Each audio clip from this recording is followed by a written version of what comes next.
paz do Senhor. Amém. Quantos estão felizes nessa noite? Digam glória a Deus. Abra sua Bíblia comigo, Salmo de número 73. Livro de Salmos. Salmo de número 73. Nós vamos ler os versículos 1, 2, 3 e o verso 17. Deus seja louvado por essa oportunidade de estar aqui cooperando com esta igreja. Sou grato a Deus por essa porta que me foi aberta para poder estar falando de Jesus aqui. Deus abençoe. Presbítero Mateus dispensa a apresentação. Os irmãos que não sabem, a gente tem um propósito. Eu e ele. A gente já congregou muito tempo junto. E eu comecei a pregar vendo ele pregando. Hoje nós empatamos, são dois presbíteros, né? Vamos ver quem vai chegar primeiro em evangelista, né? Eu não. Mas a gente tem um propósito que nós fizemos, eu, ele e Jesus, que quando um pregasse um lugar que sonhava em pregar, o outro ia. Só que ele sempre me dá o cano, ele nunca vai. Eu estava torcendo, eu falei, meu Deus, eu quero uma oportunidade que o Mateus me ver pregando, para ele ver que eu aprendi. 3 anos, pastora Cláudia, 3 anos.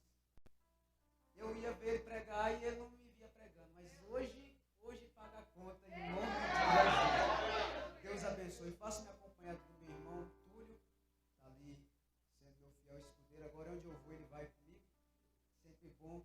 Eu sempre acostumei itinerante, sempre anda sozinho. Quando ele não é casado assim que nem eu, ele sempre anda sozinho. E é uma solidão tremenda, dentro de trem, dentro de ônibus, a pé, de noite. Agora Deus arrumou o Eliseu para andar comigo. Está ali também meu primo, Sandro, que veio acompanhar também. Deus abençoe. Cada um dos irmãos que já me conhecem aqui, que Deus possa continuar abençoando a vida de cada um de vocês, em nome de Jesus. Salmo 73, quem achou, diga amém. Amém. Diz assim a palavra do Senhor, verso de número 1. Verdadeiramente bom é Deus para com Israel, para com os limpos de coração. Quanto a mim, os meus pés quase que se desviaram, pouco faltou para que escorregassem os meus passos. Verso 3. Pois eu tinha inveja dos soberbos, ao ver a prosperidade dos ímpios. Verso 17. Até que entrei no santuário de Deus, então entendi o fim deles. Louvado seja o nome de Jesus. O livro de Salmos, ele é o livro mais lido. Universalmente não existe outro livro na Bíblia que seja mais lido do que o livro de Salmos. Do crente ao incrédulo, nas suas casas ou na porta de suas casas, aberto no Salmo 23 ou no 91, mas o livro de Salmos está lá. Nós percebemos quando lemos os livros poéticos que há algumas lições sobre a vida do homem em comunhão com Deus e aqueles que não conhecem a Ele. O livro de Salmos, em cada salmo, ele tem uma lição. Por exemplo, se eu leio o Salmo de número 1, eu aprendo a filtrar as minhas amizades. Bem-aventurado aquele que não anda segundo o conselho dos ímpios, nem se detém no caminho dos pecadores, e nem se assenta à roda dos escarnecedores. Eu aprendo no verso 2, aonde está o prazer do servo de Deus. Antes o seu prazer está na lei do Senhor, e nesta mesma lei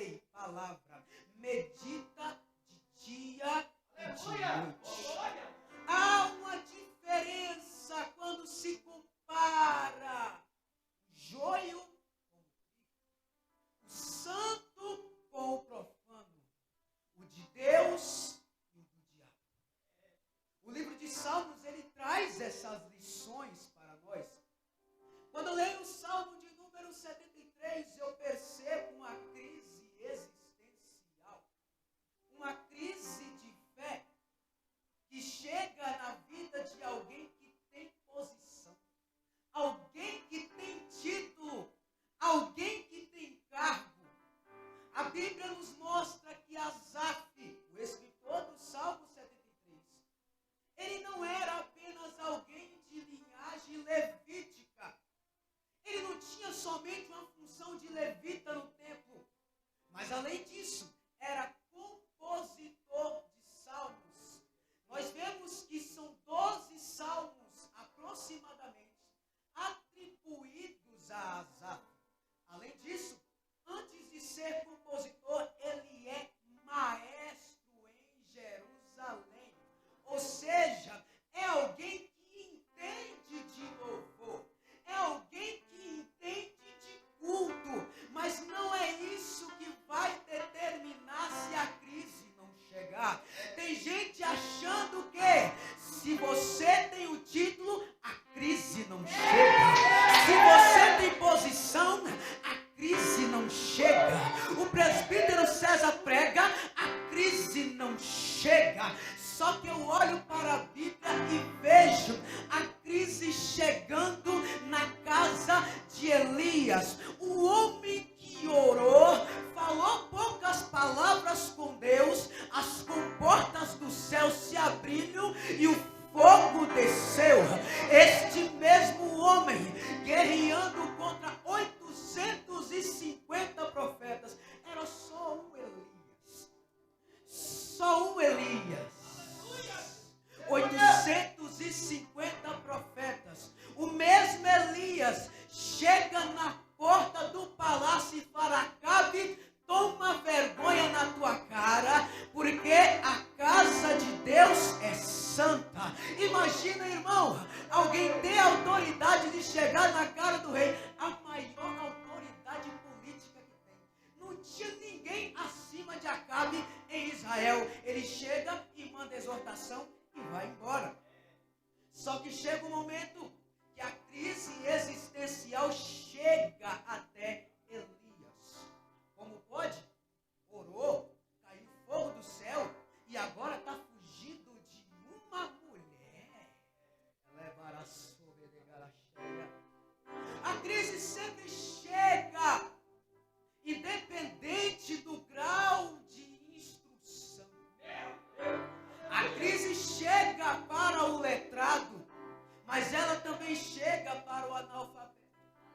A crise chega para o pobre, mas também chega para o rico.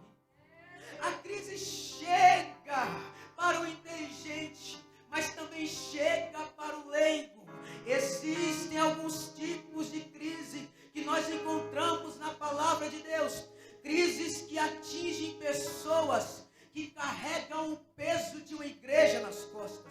Crises que são carregadas por pessoas que têm uma responsabilidade na casa de Deus. A primeira crise você vai encontrar nos pregadores da minha geração. É a crise de identidade. Quem nunca, pregadores, companheiros de ministério, quando começou, imitou alguém ou se inspirou em alguém? Eu vejo isso na Bíblia. Eliseu andava com Elias, largou o carro de boi, agora eu ando contigo. Aonde Elias ia, Eliseu também seguia ele. Quando Elias foi ser tomado por Deus, ele disse: eu vou ali, fica aqui. Eliseu: fico nada, eu vou contigo. E depois, mais adiante, ele disse: Eliseu, fica aqui, que eu vou ali. Fico nada, eu vou contigo. Só que entenda uma coisa, irmão, todo Eliseu precisa de um Elias. Todo Josué precisa de um Moisés. Para quê? Para aprender. E depois que aprender, não quero ser igual a ele, mas eu vou ser melhor. Eu vou ser melhor.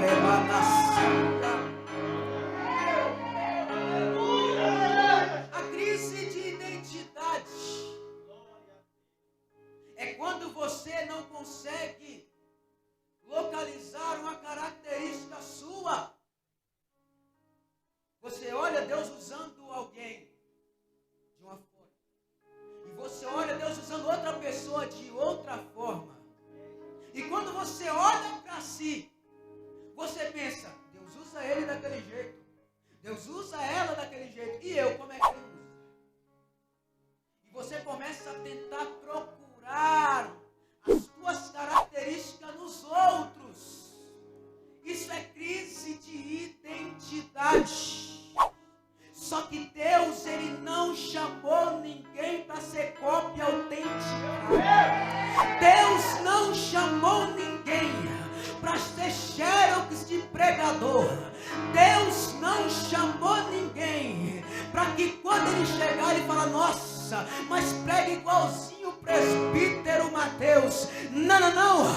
No meio da crise de identidade, Deus diz, eu te levantei para ser a diferença. E hoje eu te trouxe aqui para te entregar identidade. A tua identidade quem forja sou eu. A tua identidade quem muda sou eu. Identidade do céu está descendo sobre esta igreja agora.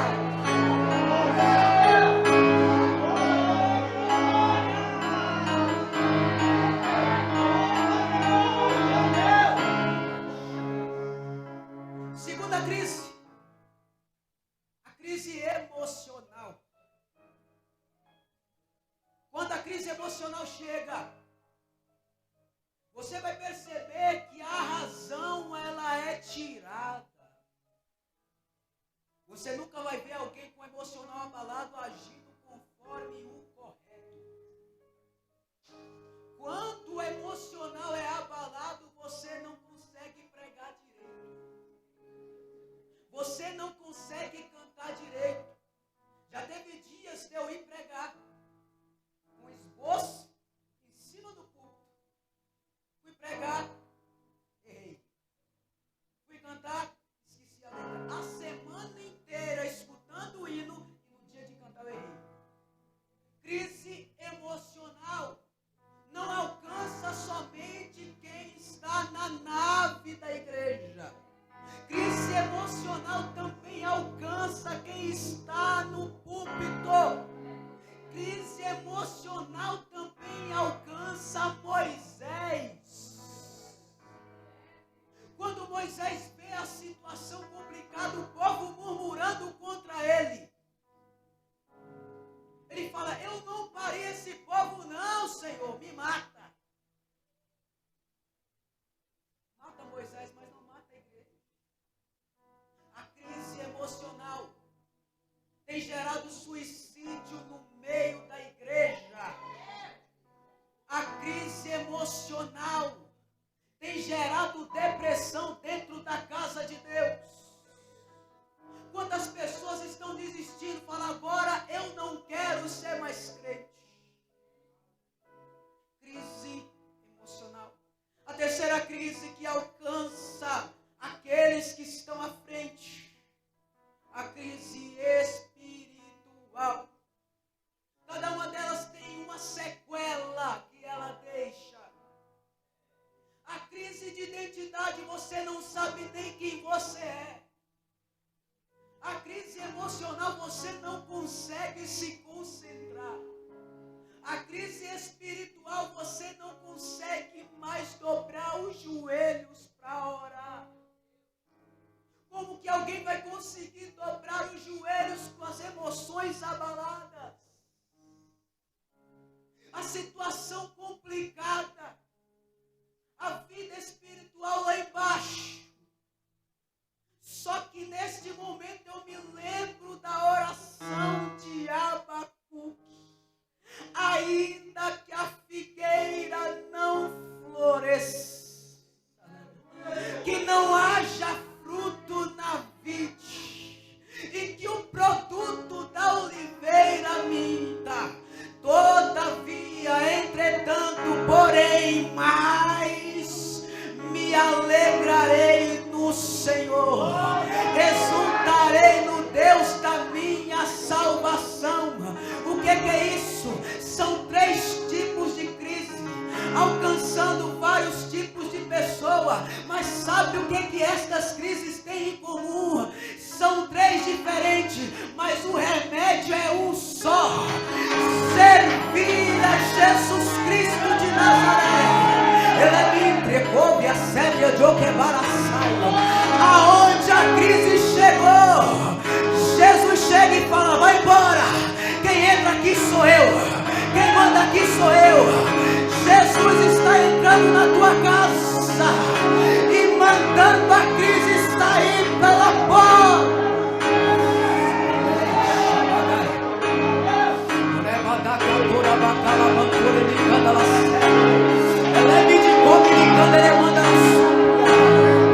Aonde Jesus entra, não há crise que fique.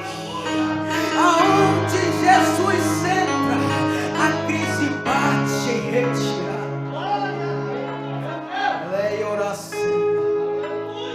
A crise que alcança Asaf, uma crise espiritual, uma crise de fé. É alguém que tem uma posição, alguém que já tem um encargo importante na casa de Deus. A Bíblia diz em Tiago capítulo 3, versículo 1: bom que muitos de vós não sejais péssimos, sabendo que receberemos maior condenação. Então, enquanto a multidão pensa que quem tem posição de Asaf na igreja não sofre, a Bíblia diz que quem está à frente sofre mais.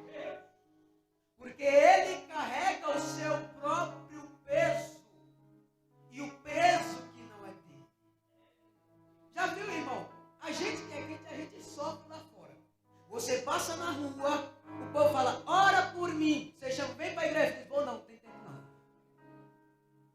Você pega o peso que é seu e pega um peso que não é seu. Ainda tem gente que diz: mas ele é pastor, não sofre não.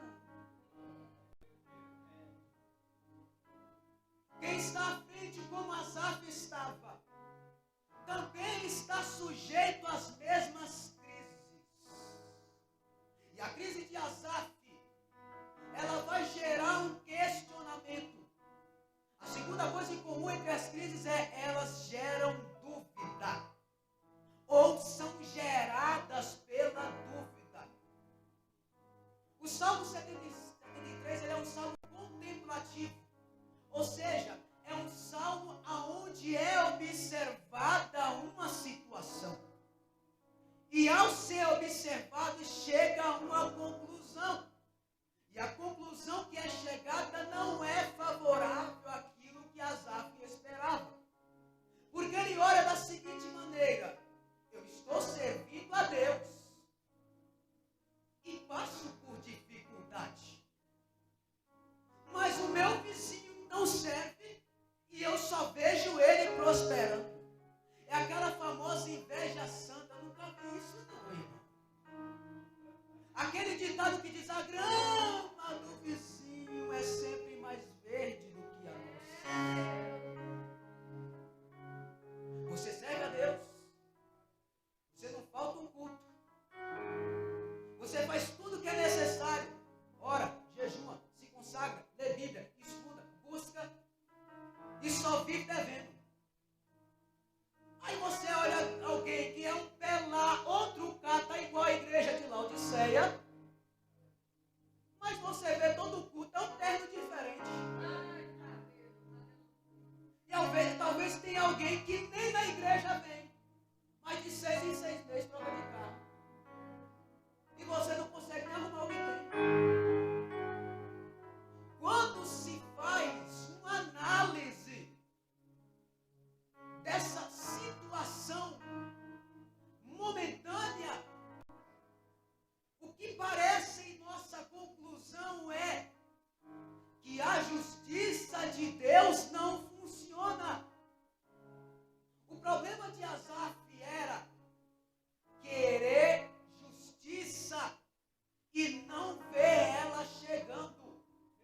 O problema de Asaf é olhar a impunidade e não ver as coisas acontecendo. Mas Jesus, no Sermão da Montanha, ele disse: bem-aventurados aqueles que têm fome e sede de justiça,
pode se passar os céus e a terra, mas a palavra dele não passará. Aleluia! Este mesmo Deus, questionado por Asaf, ele era um Deus que é amor, mas também é justiça. Quando você olha para a Bíblia, você vai ver dois tipos de tempos sendo manifestos: Cronos e Kairos. Cronos é o tempo do homem, aonde tem começo, meio e terá o fim. É dentro do Cronos que você vê os dias, os meses, os anos, os séculos, os milênios, as horas, minutos e segundos. Este tempo, chamado de Cronos, é o tempo ao qual nós somos submissos. Ou seja, dentro do Cronos, o tempo do homem, a pessoa nasce, ela cresce, envelhece e morre. Só que tem alguém que não habita no Cronos, mas sim no Kairos. É o tempo de Deus chamado eternidade. Este tempo também é submisso a ele, porque o profeta Isaías, quando foi profetizar sobre o Messias, sobre o Cristo, sobre o ungido, ele disse que ele é Pai da eternidade. E quem é pai tem controle. Quem é pai tem comando. Quem é pai tem domínio. Ele é Pai da eternidade. Eu já vou chegar onde eu quero chegar. O que eu quero que você entenda é que o tempo do homem, o homem é submisso a ele. Só que quando o Crono chega diante de Deus, é ele que é submisso ao Senhor do tempo. Você está preocupado que a justiça está demorando a chegar? O dono da justiça também é Senhor do tempo. O dono da justiça também é Senhor do tempo. Vai chegar o momento em que Asaf começa a refletir. Ele chega no ponto que ele começa a pensar: em vão eu servi a Deus, em vão eu fui fiel a Ele. A segunda questão de Asaf é: vale a pena ser fiel? Será que vale a pena? Porque ele começa a questionar: tudo que eu fiz foi em vão. Eu faço certo e tudo está errado. E aquele que está fazendo errado, tudo está certo para ele. Porque o resultado precoce engana.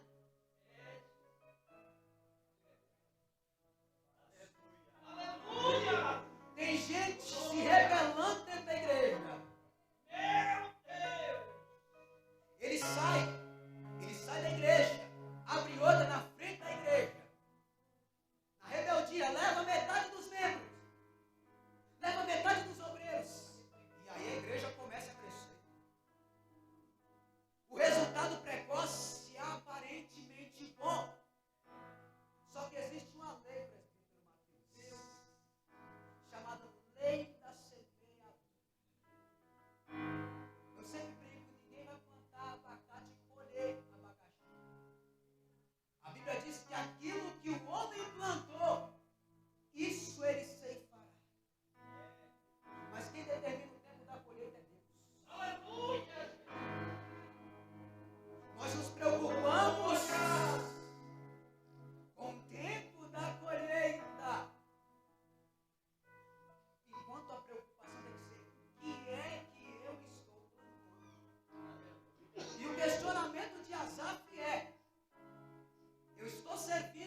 queria ver se fosse você, irmão. Ela chega até Jó e fala com ele: ainda retém a sua sinceridade, amaldiçoa este teu Deus e morre. Ele diz: como falas, uma louca, você fala também. Não recebemos o bem de Deus, porventura não receberíamos também o mal? Deus me deu, Deus tomou, bendito seja o nome do Senhor. 3 amigos de Jó se levantam para testemunhar contra ele, dizendo: Jó, você está só colhendo o fruto do teu pecado, se arrepende, volta para a presença. E Jó tentando responder, só que quando Deus começa a aparecer para justificar Jó, ele diz: Jó, aonde você estava quando eu fiz os céus e a terra? Aonde você estava, Jó, quando eu lancei os fundamentos? Entenda uma coisa, Jó agora se cala e ele começa a dizer no final: antes eu conhecia o Senhor só de falar, agora eu conheço face a face. E a Bíblia diz no capítulo 42 do livro de Jó que Deus virou o cativeiro de Jó enquanto ele orava por seus amigos. Fidelidade de Josué e Caleb. A Bíblia diz que Moisés manda 12 espias para Canaã. Vai lá, vê como é que está a terra, vê como é que é o fruto de lá. Vai 12, volta 12, 10 murmurando. Só que tem 2, Josué e Caleb, que diz: lá o povo é grande, mas o fruto é grande também. Lá o perigo é grande, mas o resultado também é. Lá a dificuldade é grande, mas o Deus que nós servimos é muito maior. Consequência da fidelidade de Josué e Caleb, eles foram os únicos que saíram do Egito e entraram em Canaã. Atos dos Apóstolos, capítulo de número 7. Fidelidade de Estevão. A Bíblia diz no capítulo de número 7 de Atos dos Apóstolos que Estevão está pregando. Ele começa a andar no meio da Bíblia, e quando ele está pregando, a Bíblia diz que os escribas e fariseus, os líderes que tinham posição, os corrompidos, eles não podiam resistir ao Espírito e a unção com a qual ele falava. Com isso, eles pegaram pedras para apedrejar Estevão. Só que por causa da fidelidade, ele diz: eis que vejo os céus abertos e o Filho do Homem de pé à destra de Deus. Eu quero que você entenda aqui nessa noite que fidelidade vale a pena. Ela abre janela no céu, ela abre porta no céu. Seja fiel. Fidelidade da igreja de Esmina. Deixa eu pregar em nome de Jesus. A Bíblia diz que quando Jesus está falando através de João para a igreja de Esmina, uma das suas palavras é: ser fiel até a morte e dar-te-ei a coroa da vida. Aleluia. E qual é a última fidelidade? Fidelidade da igreja. Enquanto a igreja permanece fiel, pastor Júnior, qual é o resultado da fidelidade da igreja? Eu queria saber qual é o resultado. É cumprimento de promessa. João capítulo 14, versículo de número 1, 2 e 3. Não se turbe o vosso coração. Crede em Deus, crede também em mim. Na casa de meu pai há muitas moradas. Se não fosse, eu vos teria dito, pois vou preparar-vos lugar. E quando eu for e vos preparar lugar, retornarei também para vós, para vos buscar, para onde eu estiver, estejais vós também comigo. O que é isso? A fidelidade da igreja garante passaporte para o céu. A fidelidade da igreja garante vaga no arrebatamento.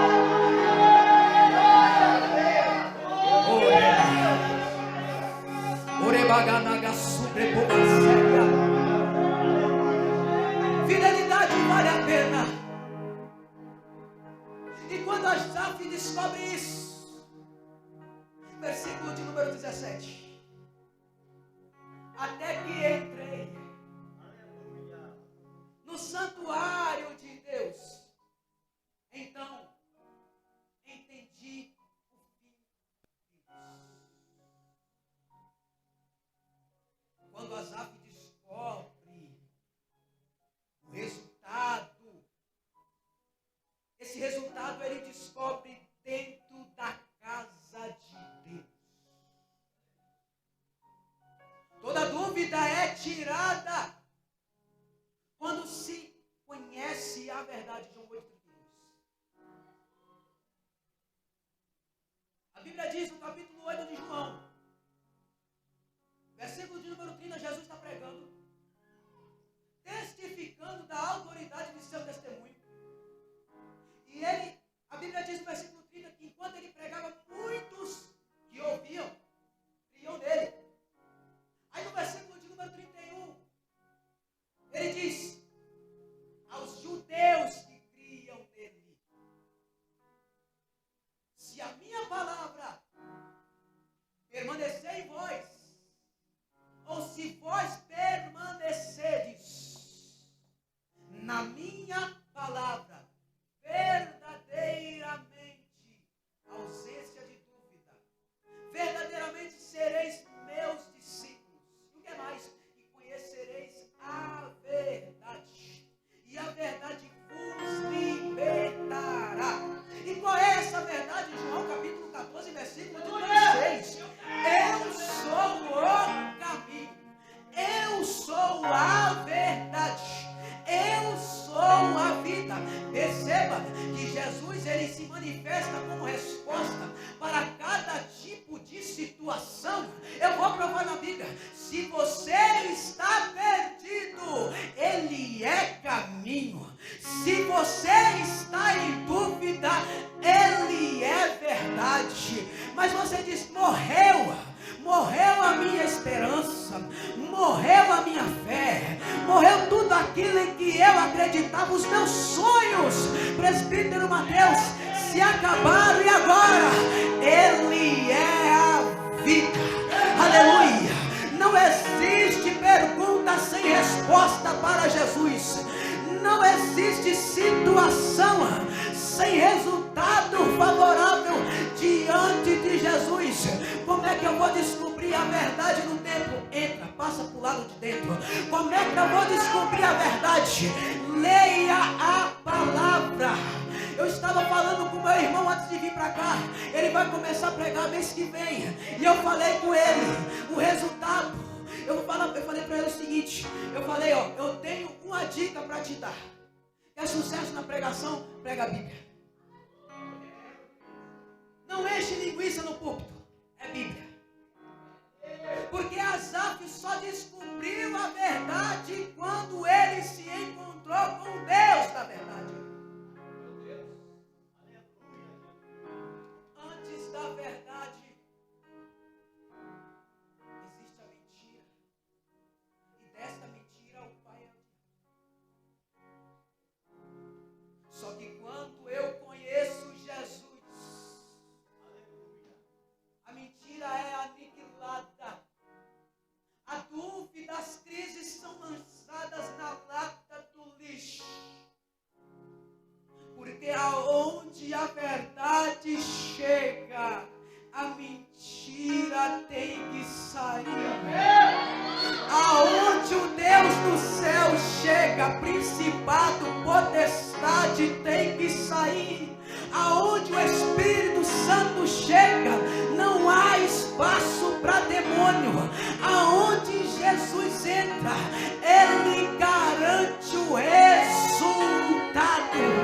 Permaneça no templo, permaneça na verdade, e todas as crises, todas as angústias, todas as amarguras, elas vão cair por terra. 1 Pedro capítulo 5, versículo 7 diz: lançando sobre ele as vossas ansiedades, porque ele tem cuidado de vós. A crise está grande, não se preocupa, ele cuida.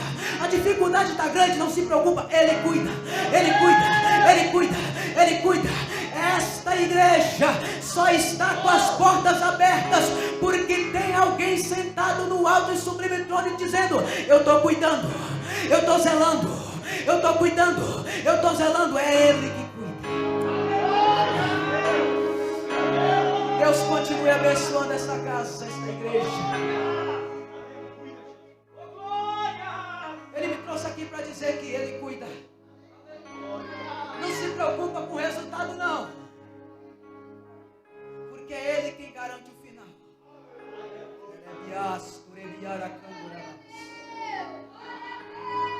A ansiedade está batendo na porta, né? A ansiedade está trazendo desespero. Só que Deus me trouxe aqui para dizer: ansiedade comigo não tem vez. Eu garanto o resultado disso. Ele garante. Ele garante o fim da depressão. Não importa o tipo de doença, só existe um remédio que é Jesus, pastor. Não existe doença que o médico dos médicos não possa curar. Você vai no pronto-socorro, tem médico para todo tipo de doença, mas eu conheço um que cura todas. Ele tem resultado. Ele vai curar a tua ansiedade. Não preocupa não, irmão. Eu também sofri com crise de ansiedade. Quem curou foi Jesus. Crise existencial também passei. Crise de identidade também. Crise espiritual e emocional também. Isso aqui eu entendo. Só que eu também tenho uma coisa para dizer. Quem garantiu o meu resultado foi Ele. Só Ele tem a resposta. Só Ele tem o resultado perfeito. Então nessa noite saia daqui ciente de que não há verdade em outro lugar. Aleluia! Que não seja na presença de Deus. Não existe resultado favorável em outro. Ele mesmo diz: eu sou Deus e fora de mim não há outro. Você está batendo cabeça até hoje, procurando solução para o teu problema. Você entrou no lugar certo hoje. É dentro da casa do Pai que Ele vai te dar resposta. Se você ficou preocupado até hoje, hoje acaba a preocupação, hoje acaba toda dúvida. O Deus da verdade está aqui e Ele vai te dar a resposta.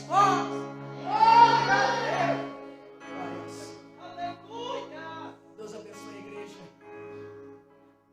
Rogo a oração dos irmãos pela minha vida, pela vida da minha família, meu pastor presidente, pastor Valdomiro, que não pôde vir, pela nossa igreja, Assembleia de